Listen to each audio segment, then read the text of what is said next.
Well, good afternoon, everyone. Welcome to this workshop on why our feelings about the climate crisis matter. It's a bit like waiting for people to arrive is a bit like when you're having a party and you're just wondering whether people will come. And I can see that there are 5 people who've joined, and I'm going to start in a moment, but I'm just going to let a few more people arrive before we get going properly. I will, while we're waiting for everyone to arrive, I'll just say a little bit about me, so that those of you who are here know what you're dealing with. My name is Rebecca. I live in Oxford. I've been interested in climate psychology for 10 years or so, and I'm currently studying and researching what it's like to be a leader in organisations that engage with the public on climate change. So I'm quite interested in the difficulties of that.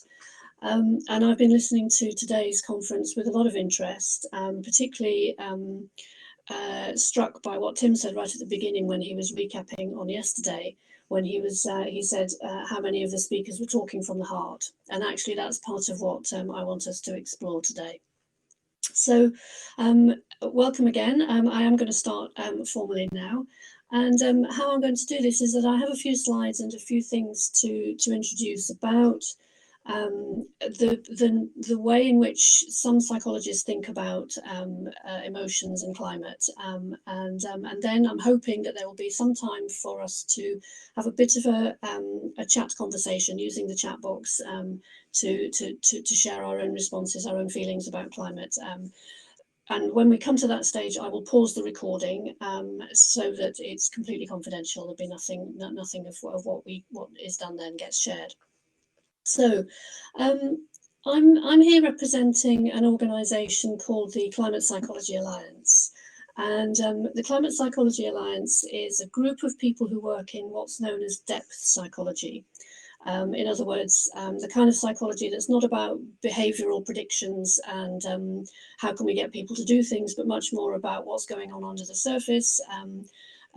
Psychoanalysis is part of it, and also various different forms of psychotherapy. A lot of very relational aspects of psychology are represented in the Climate Psychology Alliance. And our strapline, as I hope you can see there, is facing difficult truths. And that's one of the key themes about climate psychology from our perspective, the recognition that our feelings about climate and the ecological crisis is absolutely kind of part of how we think about it, are really difficult.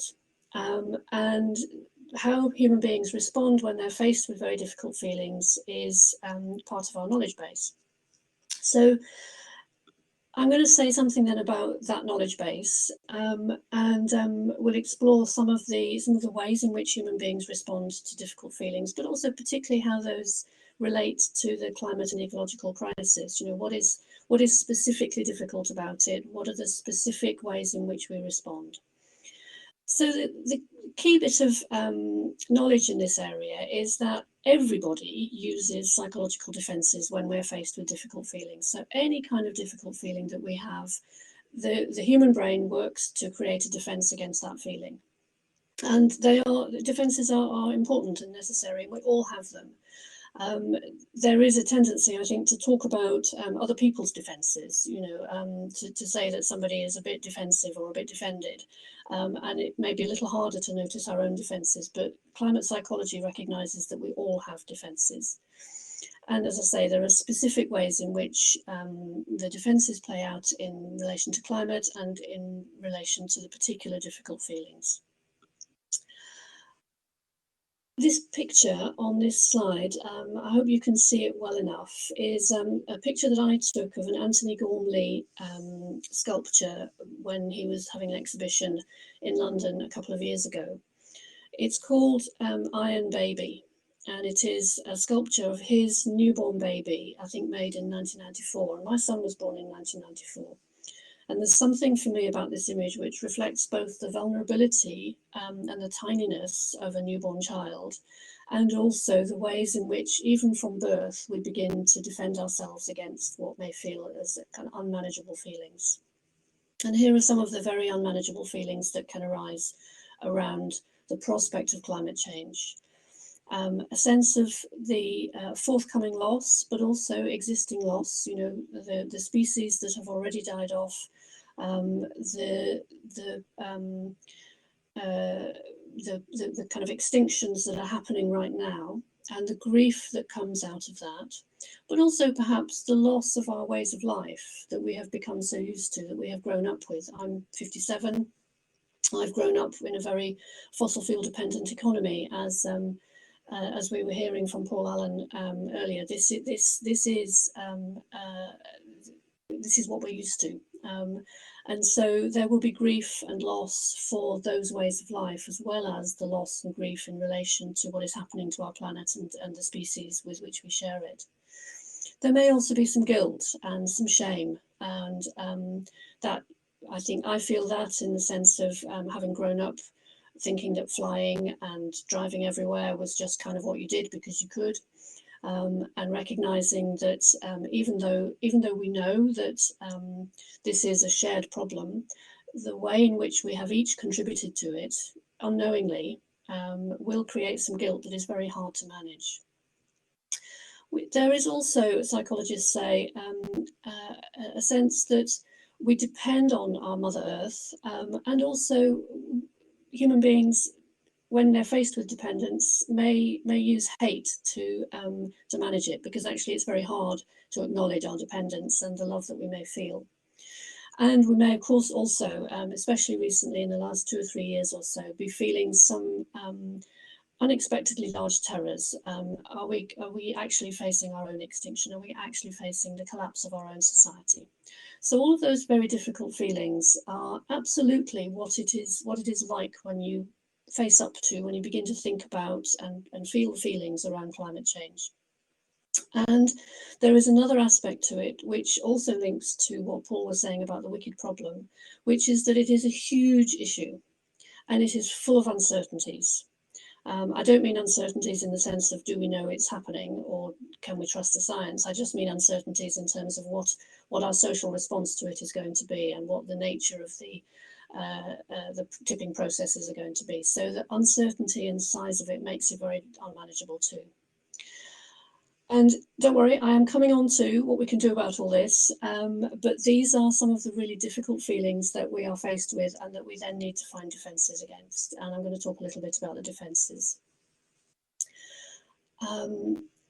These pictures are a bit small, so I'm going to make this particular slide full screen. So the first kind of defence that human beings use around climate is to split. So this is a very, very early response that we learn to do almost from birth, people think. And what you see here with this top left image is you've got an image of the Waterworld film from the mid-90s, an image of apocalypse, but a long way in the future and fictionalized and almost enjoyable in a sense, you know, a fictionalized story of the end of the world.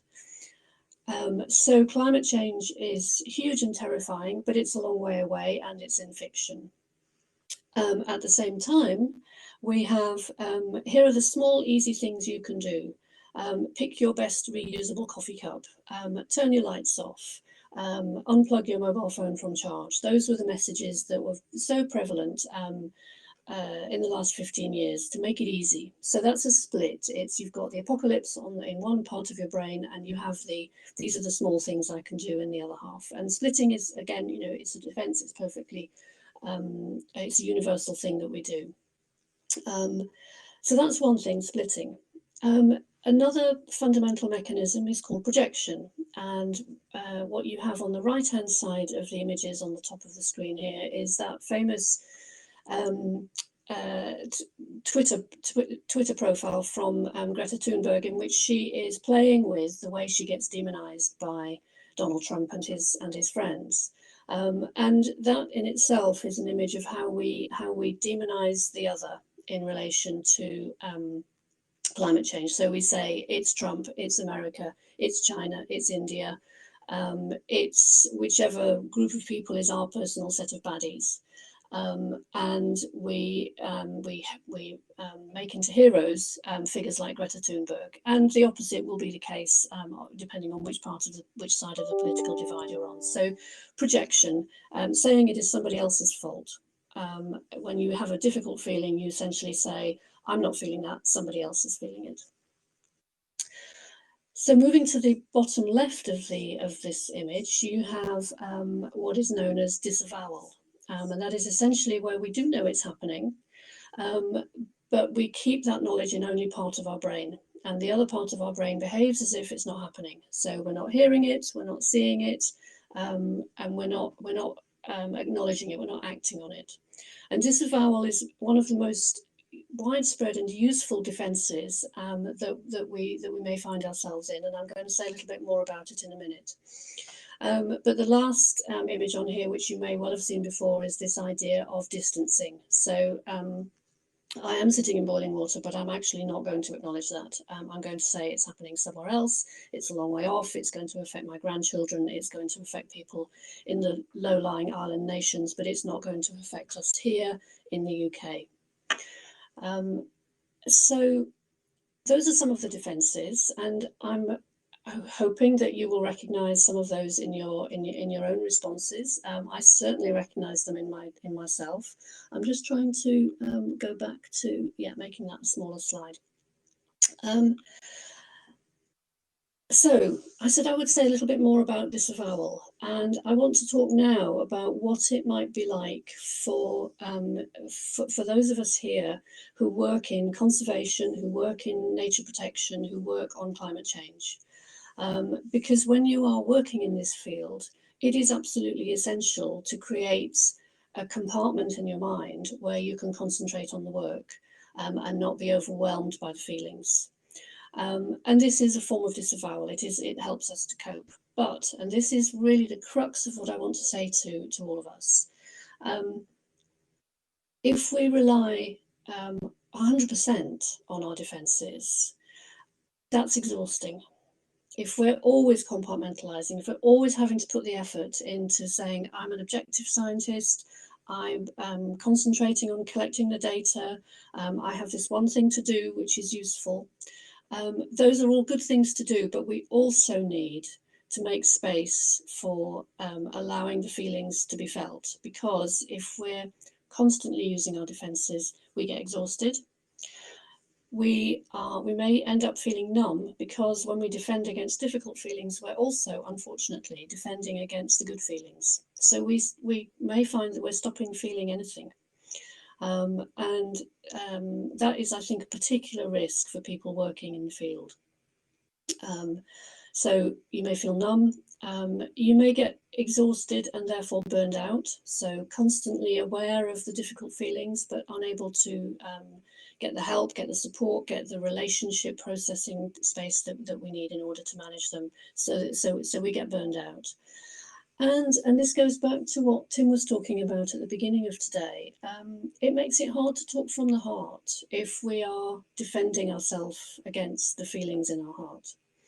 And so we get disconnected from the purpose of the work.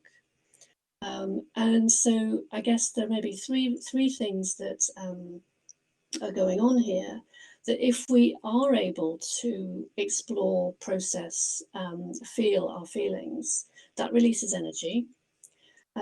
It's better for us because we're less likely to get burnt out and numb. And also, in a very practical, kind of instrumental, immediate sense, it may improve our ability to communicate, because we're able to connect with the feelings and communicate those to others. I'm not suggesting that compartmentalizing means you never feel anything, or compartmentalizing means you're never able to communicate your feelings, but just working on allowing space for feelings can improve our ability to communicate them. So I wanted to pause at this point, and this is where I'm going to pause the recording, and I would really think it would be really great if we could just share in the chat the feelings that you are aware of keeping under wraps. What are the feelings that you are wholly or partly aware that you need not to pay too much attention to, because it feels as if it might be overwhelming?